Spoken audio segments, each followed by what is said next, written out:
Bonjour et bienvenue, vous êtes sur ANews Mobility, le média 100% dédié à l'écosystème des mobilités.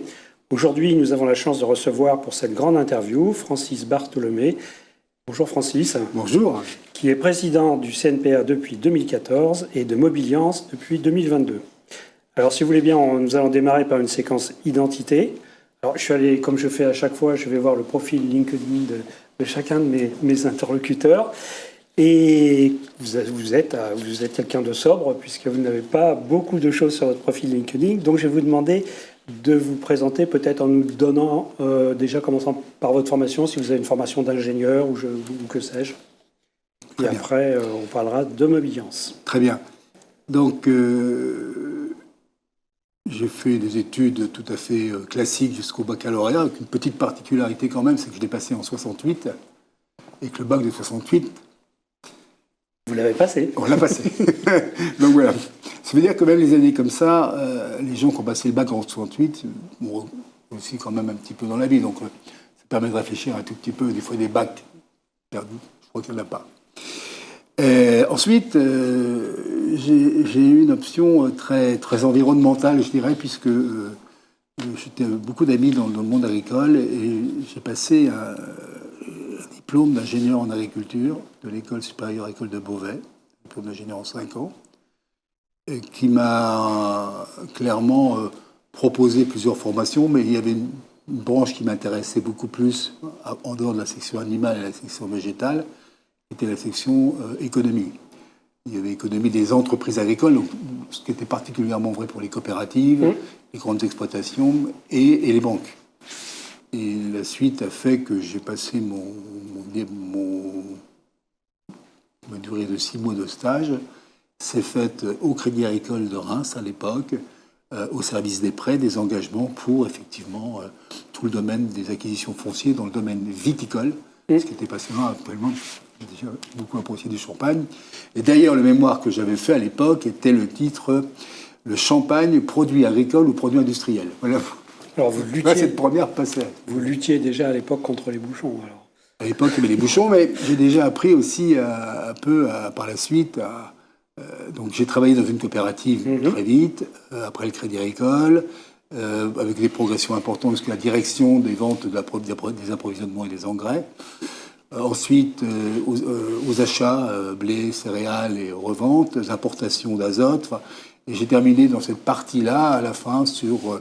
Les coopératives reprenaient des entreprises privées, on appelait les négociants, que l'on rachetait à l'époque, ça se faisait, et on m'avait confié la responsabilité d'un ou plusieurs négociants dans le centre de la France, exactement au nord de Nemours.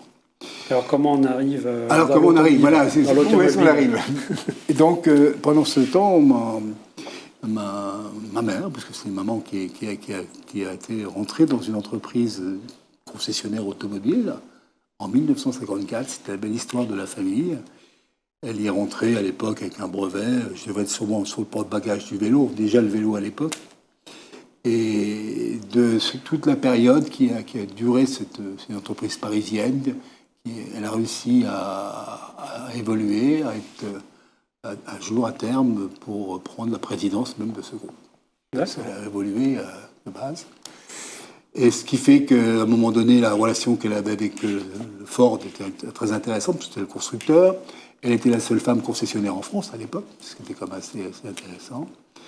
Et puis, comme tout le monde, un jour ou l'autre, elle a l'âge avançant. Le constructeur a dit, est-ce que vous avez un successeur? Et j'ai eu un coup de téléphone là-bas du côté de Pithiviers, en me disant, le président de Ford France voudrait te rencontrer. Donc, ça a commencé comme ça. Voilà. Alors, le fameux président de l'époque? C'était Deléan. C'était Deléan. C'était Deléan. Deléan était président à l'époque. Qui n'avait pas sa langue dans sa poche. Qui n'avait pas sa langue dans sa poche et qui m'a laissé dès le départ un peu de souvenir, parce qu'il adorait ma mère, mais il considérait que j'étais le jeune arrivé là-dedans et que je devais plutôt apprendre à écouter et répondre quand il m'interroge. C'était plutôt Deléan, si vous l'avez bien connu. Donc avec lui, voilà, ça s'est passé comme ça. J'ai repris cette affaire à moi de Reims. Un peu aux difficultés, parce qu'à l'époque, on n'a plus cette option que j'ai eue, puisqu'on viendra à ce moment de mes choix optionnels. Moi, j'ai lâché l'affaire pour ma fille et mon gendre.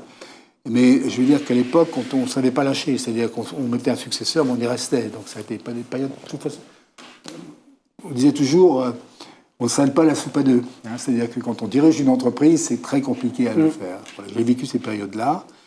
Et puis bon, c'était le moment où les constructeurs, vous les connaissez bien, avaient quitté cette opération de diviser pour régner. C'est-à-dire que moi j'avais connu, à 30 km de Reims, il y avait une ville qui s'appelait Rethel, une petite ville, on nommait quand même un nouveau concessionnaire à Rethel, parce qu'il fallait des concessionnaires partout. Et là on était rentré dans une première phase, après la première crise de 93, qui était importante. C'est l'inverse qui s'est passé. Le point central reprenait l'ensemble de toutes les structures. Et c'est à ce moment-là que je suis arrivé dans l'entreprise. Donc on a repris. C'est là qu'il y a eu commencé à avoir la constitution de plaques. On a plaques. constitué des plaques. Donc, Ford de Léon voulait constituer des plaques. Le directeur du réseau à l'époque de nous vous dira sûrement quelque chose s'appelait Mermier. Et à l'époque, donc Reims a dû reprendre Châlons, Épernay, Château-Thierry, Provins, enfin toute cette plaque à peu près autour, pour effectivement répondre à cette nouvelle stratégie des constructeurs. Sur ce plan-là, on est resté monomarque, qui me tracassait quand même un petit peu. J'avais un peu cette réflexion globale. J'avais vécu un métier, moi, où j'ai travaillé avec Rhône-Poulenc, avec Ciba-Geigy, avec Monsanto, avec Dupont, et je me sentais bien dans des endroits où il y a effectivement des structures qui s'opposent, qui sont concurrentes, mais je trouve qu'il y avait un côté intéressant. Là, j'ai découvert dans le monde automobile ce métier de concessionnaire, dans lequel, effectivement, l'entre-soi, je ne savais pas grand-chose, hein, c'est clair. Bon. Donc ça, c'est quelque chose que j'ai vécu. J'ai quand même... Mais j'ai pensé que pour le développement de la marque et pour Ford, on avait été particulièrement performant à Reims, parce qu'on est un petit moment d'histoire quand même dans l'automobile.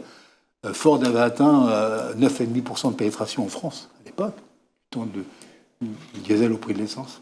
Vous vous souvenez du diesel Oui, le diesel au prix de l'essence. De Léon. Et Reims faisait partie du club des 10, c'est-à-dire qu'on faisait presque 11% de pénétration de Ford à Reims. J'ai connu 11% à Reims. Ne me demandez pas le chiffre du mois dernier, il est très loin. Donc on voit bien que cette période-là est une période de croissance importante pour la marque. Mais j'ai quand même essayé de trouver un autre endroit. À Reims, ce n'était pas possible. L'ensemble des autres marques étaient prises par des amis, d'ailleurs, des amis de mes parents, qui connaissaient parfaitement. Et la ville étant une ville assez attractive, tous les marques, y compris les marques de prestige, avaient leur distributeur. Donc je me suis... une opportunité, c'est de révéler à Nancy. Donc le groupe Saint-Christophe s'est propulsé à Nancy. Et c'est donc avec mon gendre qui commençait à venir dans l'entreprise qu'on a créé un nouveau centre là-bas pour aller très vite, mais avec du multimarquisme. Ford est bien en place. Mais on a Volvo, Kia, Jaguar Land Rover et sûrement quelques autres marques d'ici quelques années. Donc voilà à peu près cette carrière qui a été la mienne de l'automobile. Et comment on passe côté syndicalisme et syndical, le CNPA Oui. Donc ce passage-là, pour moi, j'ai pas eu trop de problèmes sur le premier passage de l'agriculture, entre une gestion.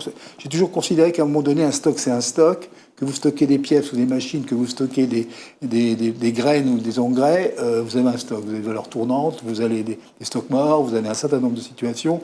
Donc sur le plan purement simplement comptable, on n'a pas de grosses difficultés à traiter un bilan. C'est une économie. Hein. Donc là-dessus, comme c'était sur cette partie-là que j'avais plutôt fait ma formation, bon, ça s'est plutôt bien passé. J'ai appris, évidemment, quels étaient les métiers. J'ignorais qu'on avait, par contre, un excellent directeur commercial qui, lui, était aussi actionnaire de la société et qui, effectivement, permettait d'avoir ce type de performance. Alors, comment on est passé ensuite au syndicalisme ? Pendant la période on va dire, qui a démarré après le siècle, là, j'ai rencontré des gens qui s'appelaient Jean-Pierre Trantier. Jean-Pierre Trantier, elle était à l'époque président du MEDEF, était un concessionnaire Renault dans la ville de Châlons, à l'époque Châlons-sur-Marne, non pas Châlons-en-Champagne. Et Jean-Pierre, c'est qu'on s'est retrouvés. Et j'étais convaincu, et je l'ai dit dans une réunion, que nos affaires auraient besoin demain de jeunes, créer de l'apprentissage tel qu'on pouvait le faire, parce que je pense que c'était comme ça qu'on allait former demain les jeunes dont on aurait besoin, avec toutes les évolutions. Je sais que j'étais loin de penser à celles d'aujourd'hui, mais qui pourraient effectivement les nôtres, et puis d'avoir un recrutement quasi permanent. Donc, sur cela, Jean-Pierre était, lui, à l'époque, président de la NFA, délégué général, de la NFA. Il était aussi au CNPA de l'époque. Et il m'a demandé si je ne voulais pas prendre la place d'abord dans un CFA à Châlons-en-Champagne, un CFA où j'ai représenté l'automobile.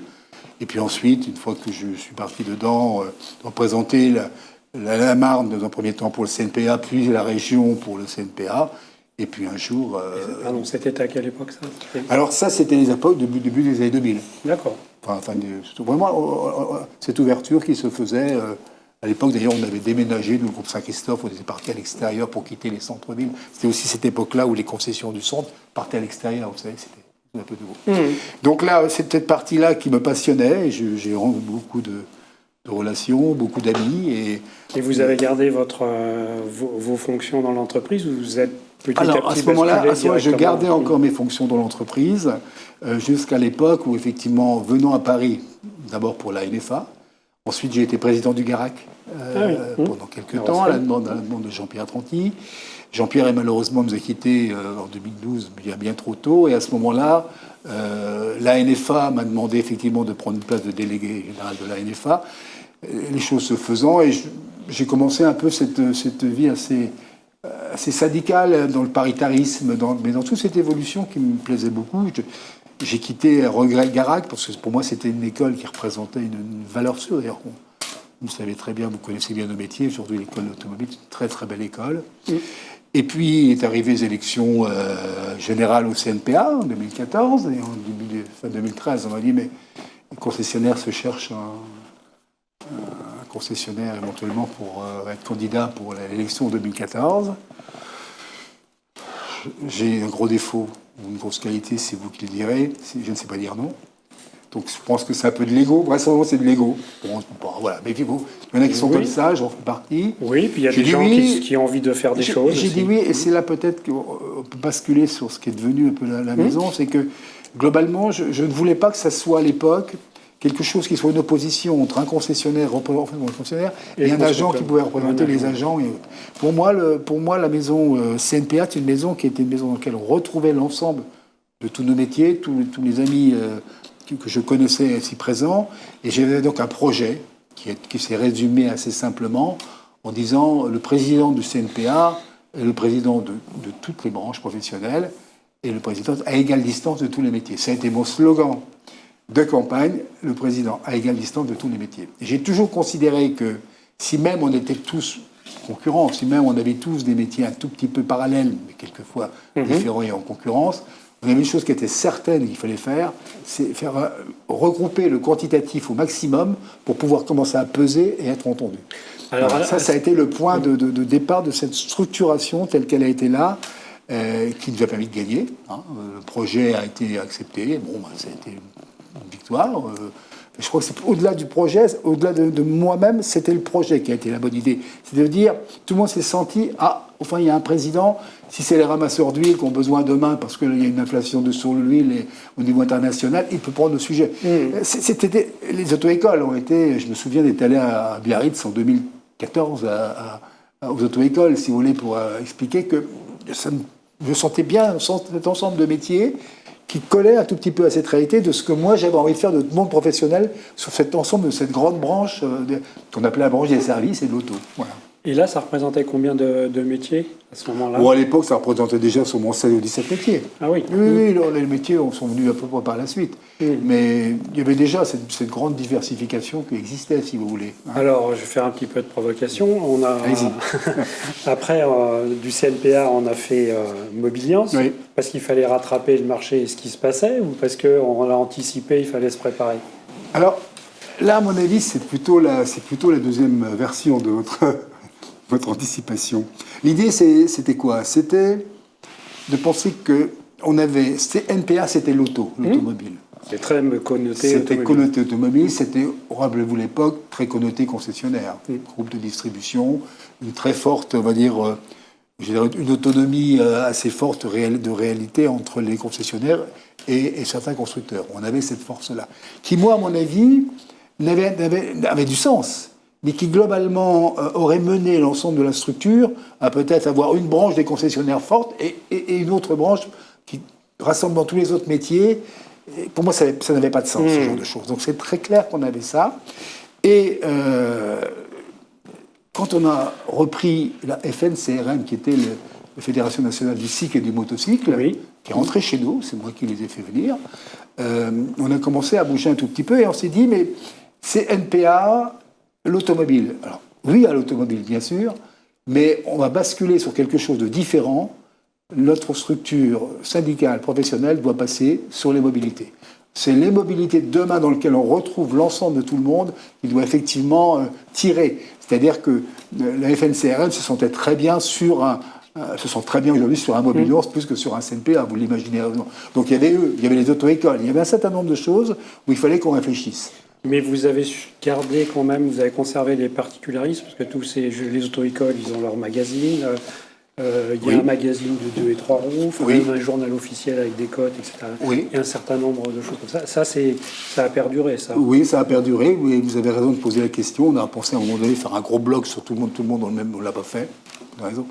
Et pour revenir simplement sur la notion de mobiliance, quand on a décidé, le directoire, de lancer cette opération de recherche d'un nouveau nom, on l'a fait avec une structure qui s'appelle Carré Noir, sur des gens une agence de Publicis, qui venait quelques temps auparavant de sortir le mot Stellantis et le mot NJ.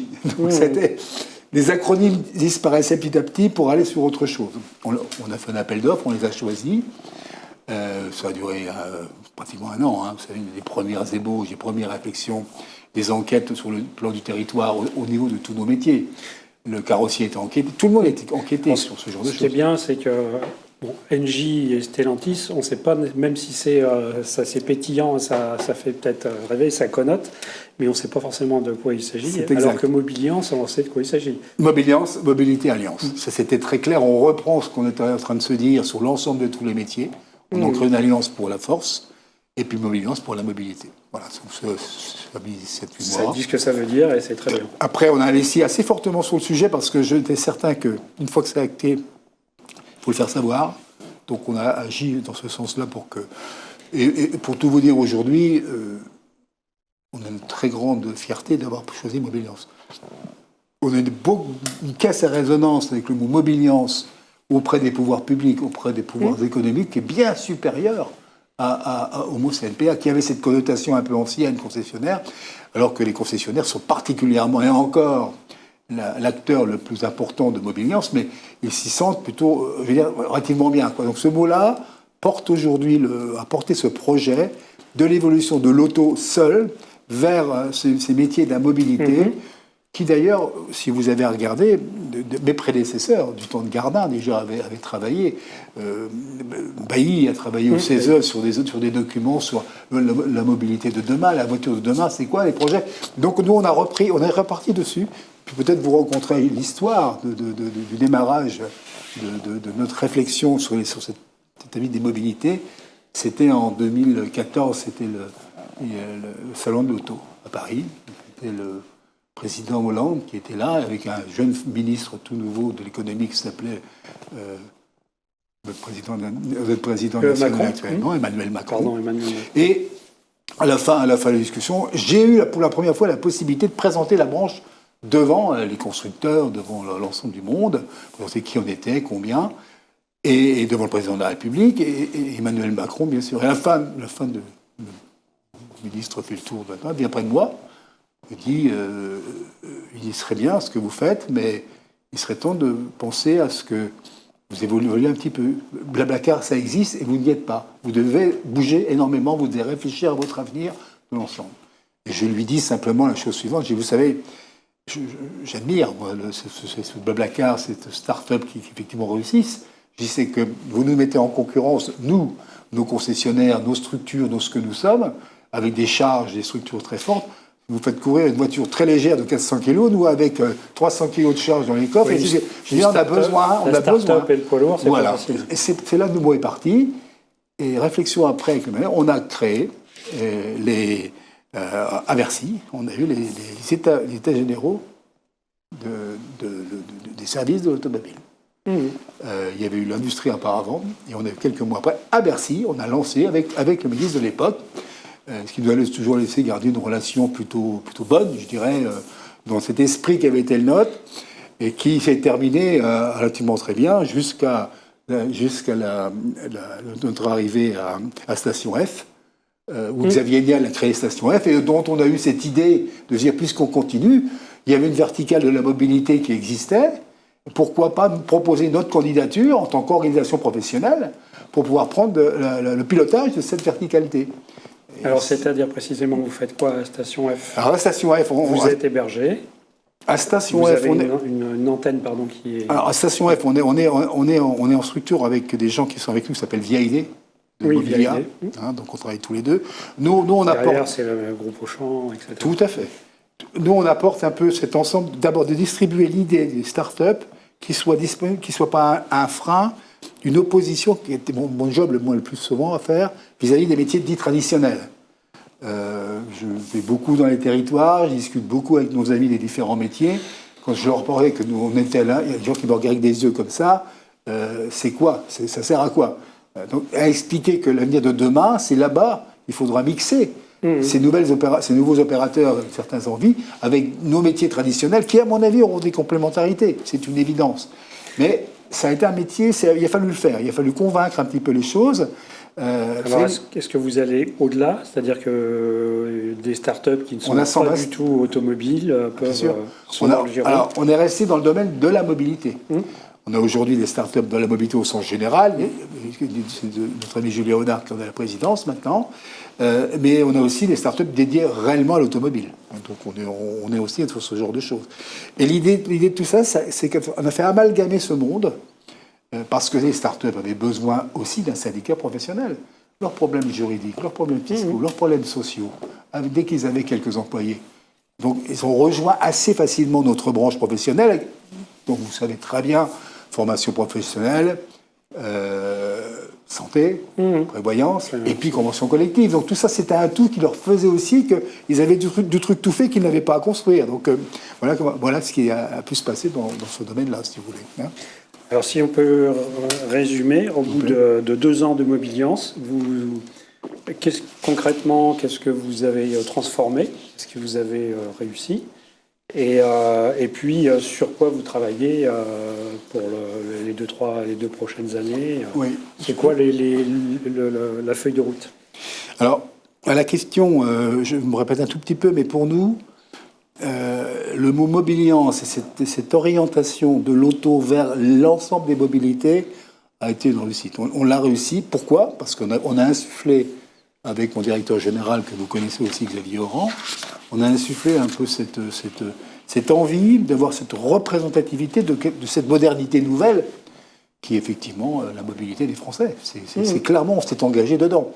Alors, la première grande réussite, c'est qu'on a réussi à peu près à ce que tous nos métiers soient actés et valident le sujet. Dernièrement, j'étais aux auto-écoles au Havre. Ils sont complètement dans les nouvelles mobilités. Ce nouveau permis, la façon de l'éco-conduite, enfin, tout ce qu'on peut imaginer aujourd'hui.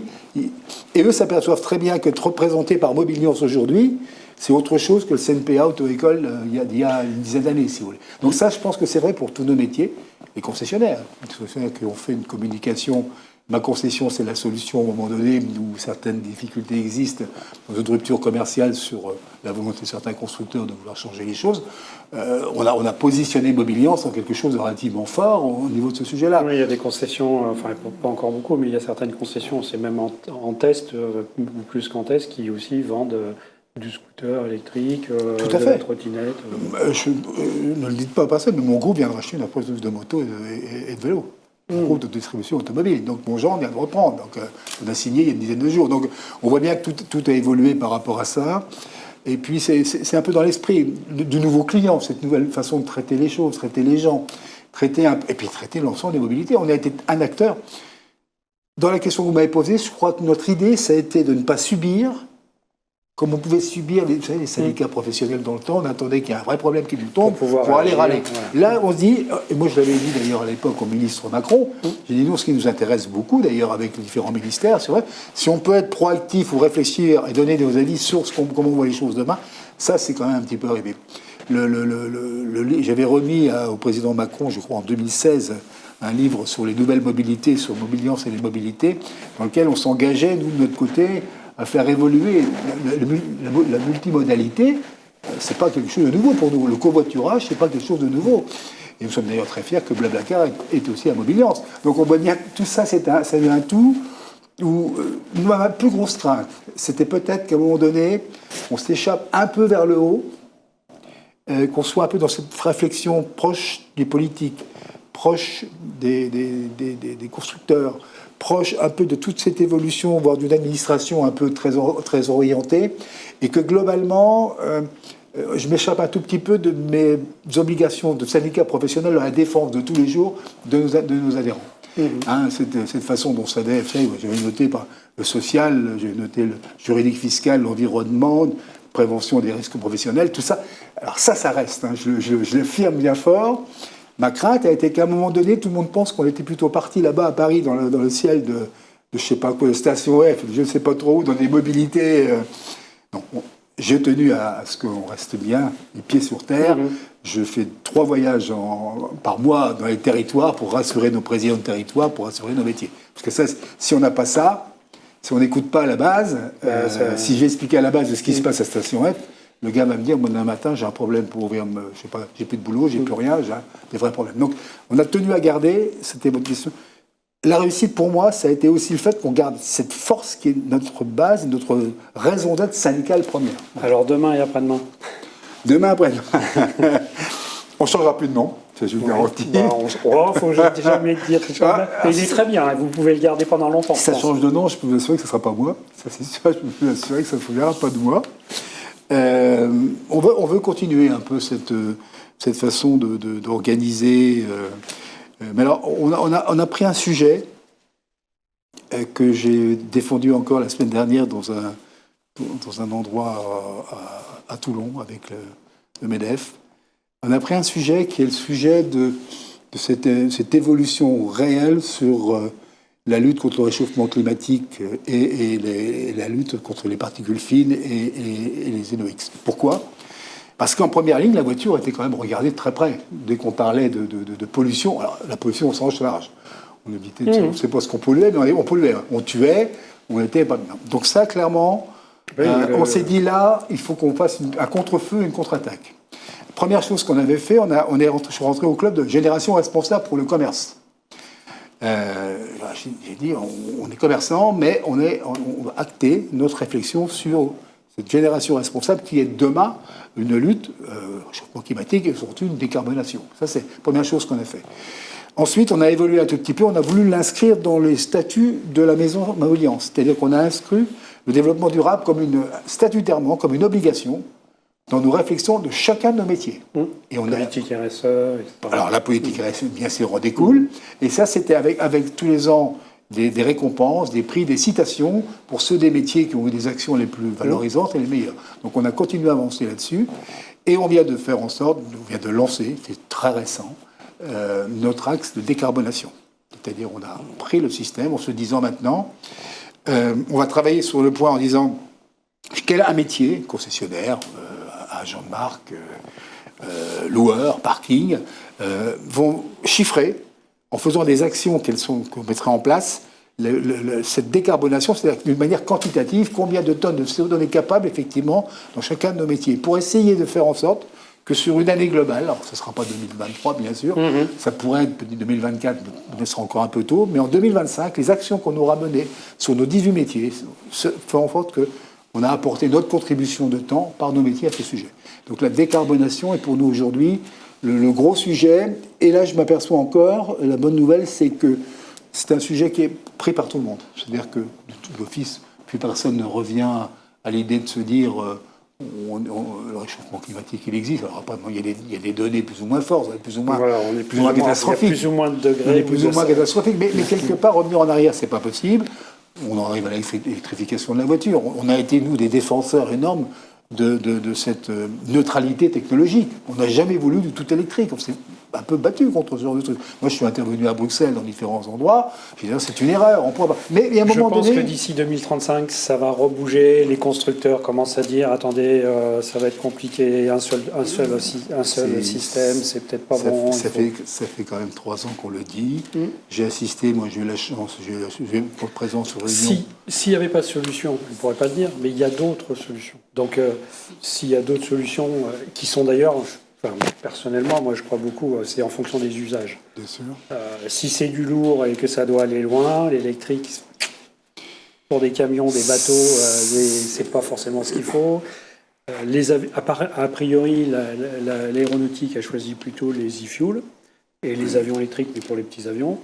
Donc voilà, il faut être raisonnable et regarder les cas d'usage et adapter l'énergie en fonction des cas d'usage.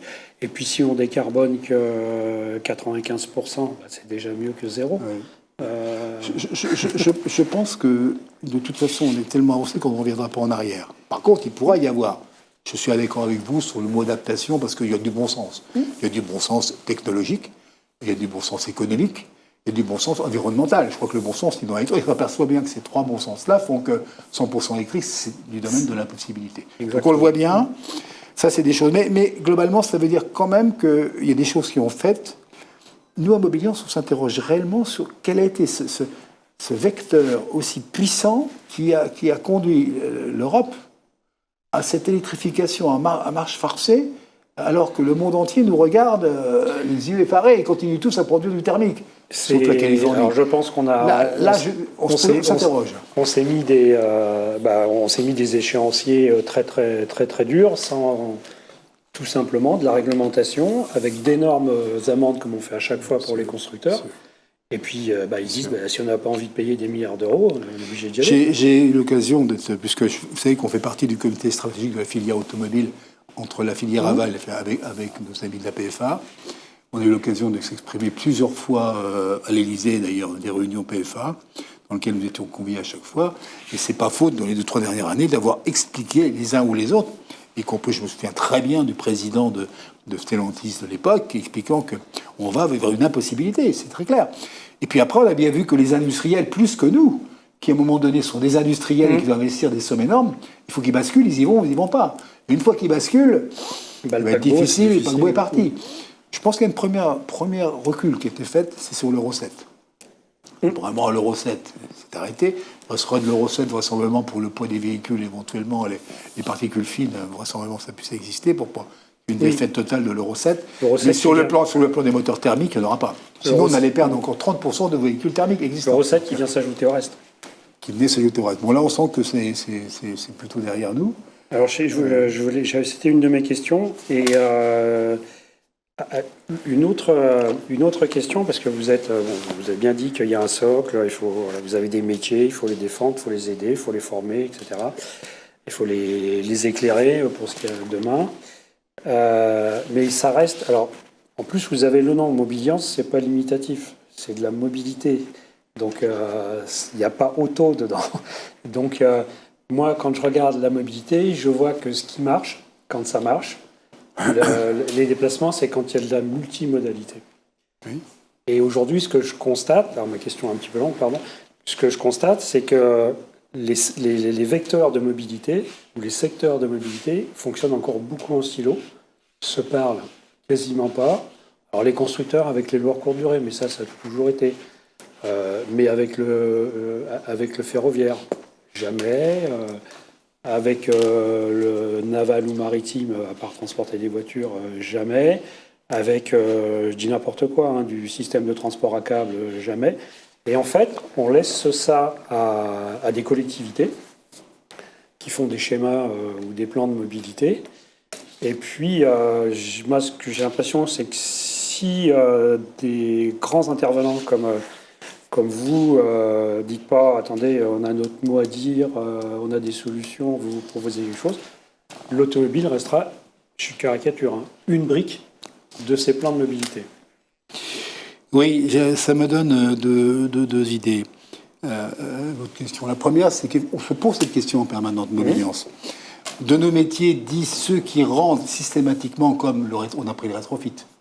On vient de prendre le remaining, parce que ça nous paraît des gens qui nous ont demandé, toujours le même problème. Recherche d'un syndicat professionnel, l'organisation, la relation qui est plutôt bonne et inscrite avec les différents ministères et les pouvoirs publics. Donc on apporte quelque chose. Mais on reste toujours dans cette bulle, grosso modo, de l'automobile plus.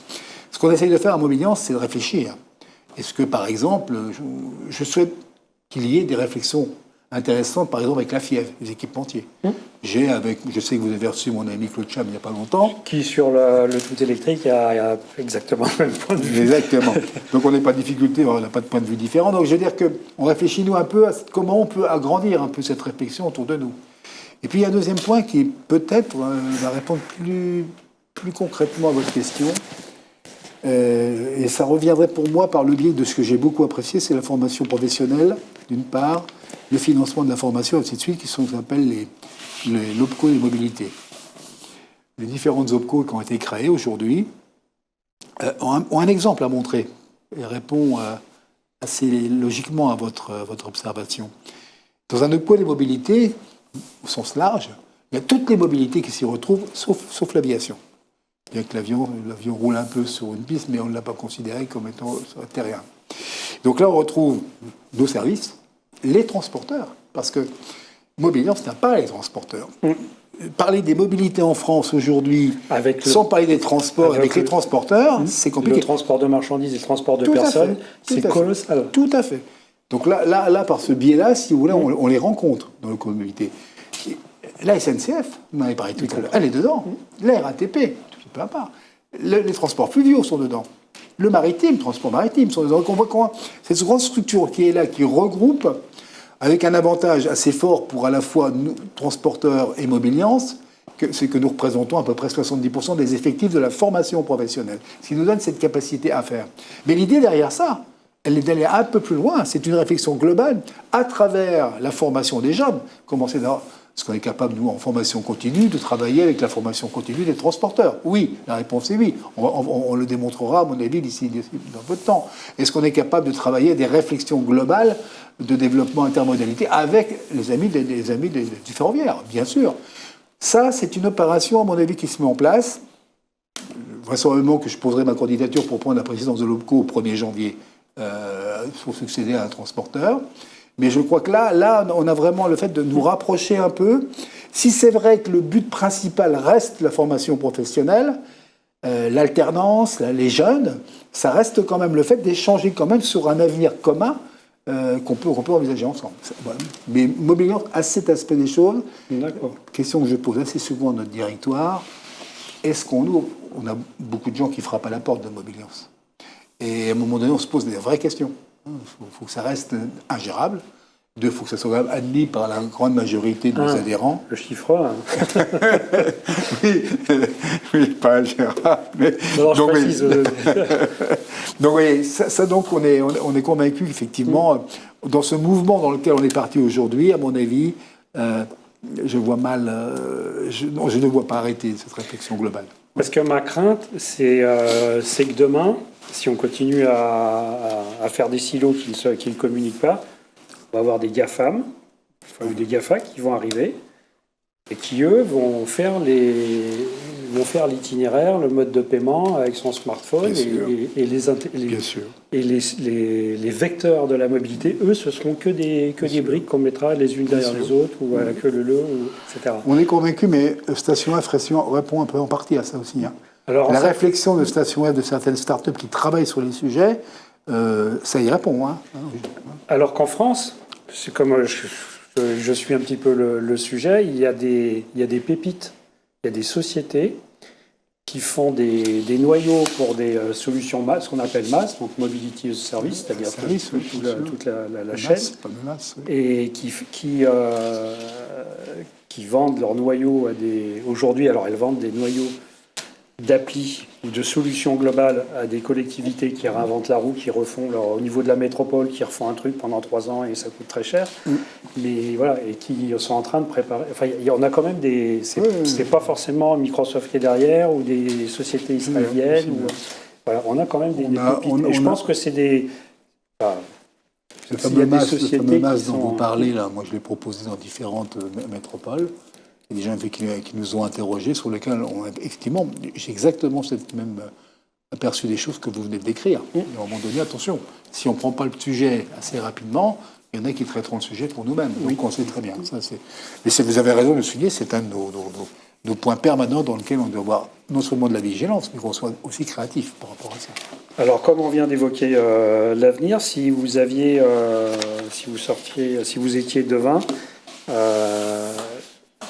donc à l'horizon, à l'horizon 5 ans, 10 ans, la mobilité ou les mobilités en général, vous les voyez comment ça évolue? Ça va encore beaucoup évoluer très vite ou les choses vont prendre du temps? Je pense qu'on va prendre un peu de temps difficile là devant nous. Parce qu'il y a quand même les contraintes économiques. Oui, on va prendre un temps difficile. Vous On savez, parlait d'économie tout à l'heure. Oui, je crois qu'il y a des moments un petit peu compliqués. Vous savez, il y a un exemple très simple. Moi, j'essaye d'être basique.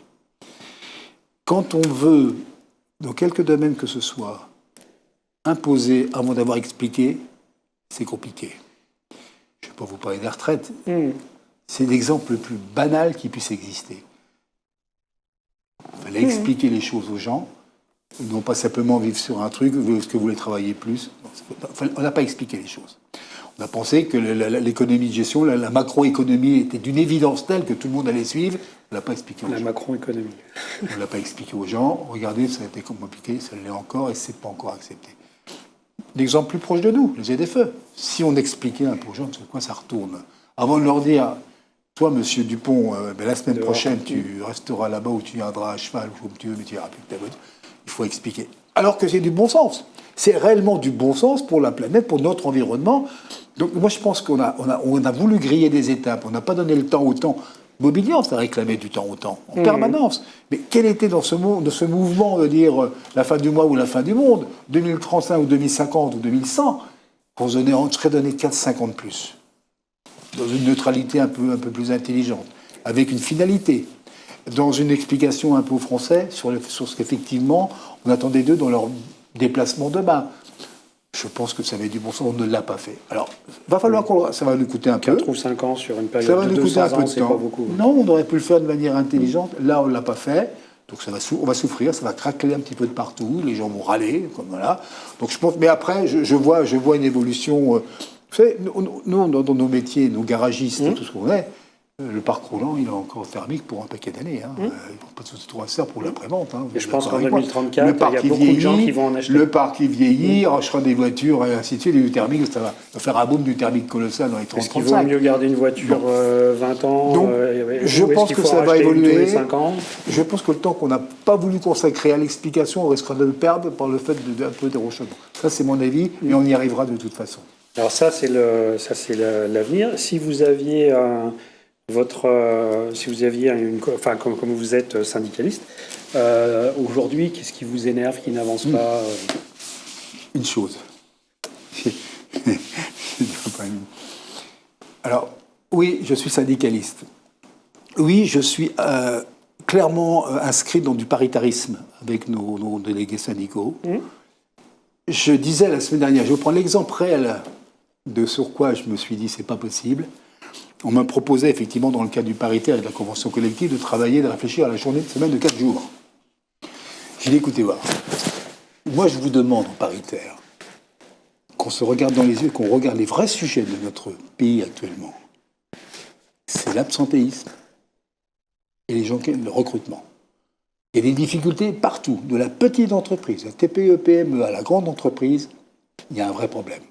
Alors je ne sais pas, moi je n'ai pas à dire pourquoi on s'arrête ou s'arrête pas. Je constate des chiffres et je me dis, si autour d'une table, en paritaire, quand on sait le faire avec les amis, si on n'est pas capable de dire, attendez, voir, avant d'avancer encore un peu plus dans du social ou quoi que ce soit, il faut peut-être remettre un tout petit peu de bon sens sur la notion du travail et qu'un syndicat ne se déshonorerait pas du tout de dire, je vous rappelle quand même que le travail est ça, et ça, et ça, et qu'il est quand même une société basée sur le travail, qu'on le veuille ou qu'on ne le veuille pas. On peut y réfléchir, mais j'aimerais que ce soit un peu ça, et j'espère qu'une prochaine réunion paritaire, de toute façon je ne lâcherai pas le morceau, je ne le lâcherai pas dans les ministères, ça c'est très clair, il n'y aura plus de ma part aucune avancée sociale tant qu'on n'aura pas essayé de travailler en paritaire avec nos amis syndicaux sur ce sujet. C'est clair. Si vous aviez un petit scoop avant de partir, quelque chose à nous donner sur lequel vous travaillez, qui touche aux mobilités, quelque chose qu'on n'a pas encore vu dans la presse, ou est-ce qu'il y a un sujet là qui est vraiment... Non, j'ai rien vraiment de choses qui pourraient donner ce scoop, mais je veux dire, sur l'attitude du président national avec son délégué que vous connaissez, Xavier Oran, et toutes les équipes chez nous de la com et tous nos amis, je pense qu'il faut qu'on renforce un petit peu cette idée faible de tout à l'heure, qu'on a expliqué, voir les gens, leur dire. Pour moi, c'est du dossier probable, et c'est pas un scoop, mais j'amplifierai encore le temps des 3 années qui me restent de cette mandature, à aller sur le terrain, expliquer, écouter les gens, et expliquer effectivement le pourquoi de cette évolution aussi rapide qui ne doit pas trop laisser des gens en place, quoi. Ça, c'est ma volonté réelle, et si j'avais à le dire, les gens qui sont dans les territoires peuvent compter sur ma présence. Donc expliquer, former... Oui, sûr, bien sûr. Ok. Bien sûr. On arrive à la fin de cette interview. Donc la dernière question, elle porte sur les déplacements à titre personnel. Alors, au titre du loisir, au titre du quotidien pour aller travailler, vous faites comment? Je veux dire, c'est le plus pratique possible. Je n'ai pas de réflexion globale. Alors j'ai tendance des fois à dire je suis vendeur de voitures à 2 mains de moto, donc a priori je ne vends pas des trains, mais bon, grosso modo, je m'adapte quand même assez bien à distance. Je suis encore très avion. Quand j'étais à Toulon, à Nice, à Toulouse, Bordeaux, je suis passé TGV. Non, aussi. Donc non, je suis assez pratique. Ça, c'est pour les déplacements en territoire province. Sinon, tout ce qui est autour de Paris, l'Est, c'est souvent la voiture. À titre personnel, demain, quand je viens au bureau, je m'adapte beaucoup à la mobilité de tout le monde. C'est-à-dire que je suis comme tout le monde, j'aime pas trop les bouchons, donc où j'adapte ma vie à partir très tôt ou partir très tard. On a la chance j'ai la chance, moi, de pouvoir gérer mon emploi du temps. Et puis voilà, le train. Mais j'ai un petit problème, à chaque fois que je prends le train, Vous avez un problème? J'ai un problème. Voilà. Moi, la dernière fois que je suis allé à Mâcon, je suis revenu le lendemain en Flixbus. La dernière fois, j'étais au 16 vous connaissez bien le 16 là-bas à Poitiers. Et je m'avais promis d'aller visiter le 16 c'est un genre que j'aime beaucoup dans cette notion des assureurs et sur les expertises des assurances. Et là, j'ai pas Reims-Poitiers, ça fait quand même 4 heures de voiture, mais ça m'embête un peu. Je prends le train, je prends un TGV Reims, gare de l'Est, et puis ensuite la gare de Montparnasse pour Poitiers. Et là, le train à 10 km de côté un peu avant Gagny, par là. Le train s'arrête pleine voie. 1h30, il y avait manifestation sur les voies. Donc, je suis pas allé à Poitiers. Je suis allé à Poitiers 3 jours après, en voiture. Je suis descendu à Mâcon pour des choses à régler familiales. J'avais pris mes billets, on m'a pas dit ils étaient bons. Le TGV pour aller à Mâcon pour aller à Mâcon à la gare TGV, ça a fonctionné. J'ai eu mon rendez-vous et après tout était annulé pendant 24 heures. Ouais. Donc on était tous là sur Blablacar ou Flixbus. Et moi, c'est Flixbus, il restait une place dans un car. Le matin à la gare de Perrache à Lyon, il fallait y être à 9h pour arriver à 16h40 à Lyon, et j'ai fait 6h15 de Flixbus. Je dirais que la voiture représente, alors, avec tout ce qu'on a pu se dire tout à l'heure et toute l'évolution que l'on voit, représente quand même, et représentera encore cette mobilité, cette personnalité. On fait ce qu'on veut. Alors, on sort de chez soi, on monte dedans, on va où on veut. Je vais chez ma fille je vais vous dire un exemple. Ma fille habite à Orange. Je préfère faire les tabords 2 fois en voiture. Je m'arrête sur Lyon, de Reims, j'habite Reims. Et sur la place là-bas, j'ai ma voiture sur place, je peux retourner, je peux me promener.